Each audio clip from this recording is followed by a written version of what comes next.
அதானே காசி போனால் ராமேஸ்வரம் வரந்தானே. ஸோ அதான் இருந்தது. படமே வந்து ஒரு ஈஸ்வரனுடைய கணத்தை பற்றி, நம்ம காவல் தெய்வம், நம்ம தெய்வத்தை பற்றி தான் எடுத்தது. ஸோ படத்தில் அதான் சொல்லியிருக்கோம். ஸோ அந்த ஒரு டிவைன் கனெக்ஷன் தான். ஸோ படம் ஃபினிஷ் ஆச்சு, ரிலீஸ் ஆச்சு. அது வந்து ஆடியன்ஸ் வந்து இவ்வளோ ஒரு மிகப்பெரிய ஒரு சக்ஸஸ் கொடுத்துனாங்க. ஸோ அதில் ஆடியன்ஸுக்கும் அதோடைய இது இருக்குது, கிரெடிட் இருக்குது. அது அதே மாதிரி எங்களுக்கு அந்த மாதிரி ஒரு பெரிய ஒரு ஆசீர்வாதம் பண்ணிட்டு இந்த மாதிரி ஒரு படத்தை கம்ப்ளீட் பண்ணி ஆடியன்ஸ் கிட்ட கொண்டு போகிறதுக்கு ஒரு ஆசீர்வாதம் இருந்தது. அந்த ஒரு ஃபீல்டில் தான் நான் வந்து இப்போ வந்து ராமேஸ்வரம் வரைக்கும் வந்திருக்கேன்.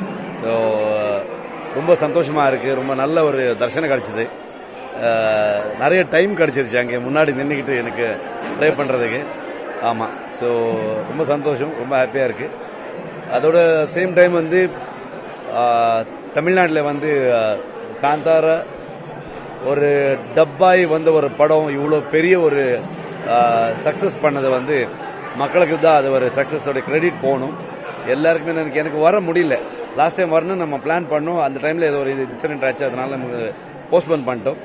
இப்போது உங்கள் மூலமாக நான் வந்து அத்தனை ஆடியன்ஸ்க்கு வந்து என்னோட நன்றி சொல்கிறேன். Thank you so much. நீங்கள் பண்ண ஒரு ஆசீர்வாதம். எவ்வளோ டெக்னீஷியன் எனக்கு பேசினாங்க, கூப்பிட்டாங்க. நிறைய பேருக்கு எனக்கு அந்த ஒரு ஃப்ரெண்ட்ஷிப் இருக்குது எங்களுக்கு. ஸோ அதனால் எல்லாருமே சொன்னாங்க இங்கே என்ன ஒரு வைப் இருக்குது, என்ன பேசுகிறாங்க, ஆடியன்ஸ் என்ன ரியாக்ஷன் கொடுத்துருக்காங்க அப்படின்னு. நிறைய ரிவ்யூஸ் நான் பார்த்துருக்கேன் ஆன்லைனில். So thank you so much. இங்கே வந்து அந்த லவ், அந்த ஒரு பிளெஸிங் வந்து எப்பவுமே ஒரு ரெஸ்பான்சிபிலிட்டியாக எடுத்துக்கிட்டு அடுத்த படம் பண்ணும்போது இன்னும் நல்ல எஃபர்ட் போட்டு உங்களுக்கு வந்து என்டர்டைன் பண்ணுறோன்னு ஒரு தாட்டில் இருக்கு. அவ்வளோதான். ஓடிடிக்கு இன்னும் டைம் இருக்கு. ஸோ அதுக்கப்புறம் இப்போ தியேட்டரில் ரன் நல்லா போயிட்டு இருக்கு எல்லா இடத்துலையும். ஸோ அது ஒரு டேட் அனௌன்ஸ் பண்ணுவோம். ப்ரொடக்ஷன் ஹவுஸ் டேட் அனௌன்ஸ் பண்ணுவாங்க. நான் சொல்லக்கூடாது, அது வந்து ப்ரொடியூசர் தான் சொல்லணும். ஸோ ப்ரொடக்ஷன் ஹவுஸ்லேருந்து அப்பப்போ எவ்ரி வீக் வந்து அஃபிஷியலி வந்து அந்த கலெக்ஷனை பற்றி பேசிட்டு இருக்காங்க, போஸ்டர் போட்டிருக்காங்க. எனக்கு பொறுத்த வரைக்கும் as a director, as a writer and actor, நான் வந்து மக்கள் என்ன ஃபீல் பண்ணுறாங்க, அவருக்கு பிடிச்சிருச்சா பிடிக்கலையா அதுதான் நான் சொல்ல முடியும்.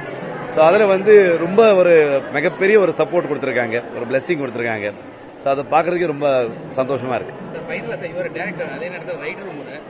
உங்க சேனல்ல வந்து தமிழ்ல ஆடியன்ஸ் இவ்வளவு தூரம் அப்ரோச் பண்ணிருக்காங்கன்னா எது அவங்களுக்கு எடுத்துருக்குன்னு நினைக்கிறேன். பேசிக்கலி வந்து நம்ம ஒரு இந்தியாவிலே வந்து நான் லாஸ்ட் காந்தார பண்ணும்போது இதை பத்தி பேசியிருக்கேன், சொல்லியிருக்கேன். என்னன்னா நாங்க எல்லாருமே ஒரு விவசாயத்துக்கு ஒரு ரொம்ப கனெக்டடான ஒரு இதுதான். இப்போ நம்ம வந்து என்ன சிட்டில வேணும் இருக்கலாம், என்ன வேணாலும் நம்ம வேலை பண்ணலாம், நம்ம ஊரை விட்டு வெளியே போயிருக்கலாம். ஆனா நம்ம கிராமத்துல வந்து எல்லாருக்குமே அந்த ஒரு கனெக்ஷன் இருக்கும். அந்த கிராம தெய்வம் இருக்கட்டும், நம்ம ஒரு ஃபோக்லோர், நம்ம வந்து அந்த ஃபோக்லோர்ல வந்து இருக்கிற ஒரு எசன்ஸ், அது வந்து நம்ம மொத்த ஸ்கிரீன்ல வந்து அதை டிரான்ஸ்லேட் பண்ணி கொண்டு வந்தது. ஐ திங்க் அது பிடிச்சிருச்சுன்னு நினைக்கிறேன் நான் வந்து. ஸோ அந்த ட்ரைபல், அந்த நேச்சர் வர்ஷிப்பிங் இதெல்லாமே வந்து தமிழ்நாட்டிலையும் அது அந்த மாதிரி ஒரு கல்ச்சர் இருக்கிறதுனால மக்களுக்கு அது பிடிச்சிருக்குன்னு நினைக்கிறேன் நான். அவ்வளவுதான். Thank you so much.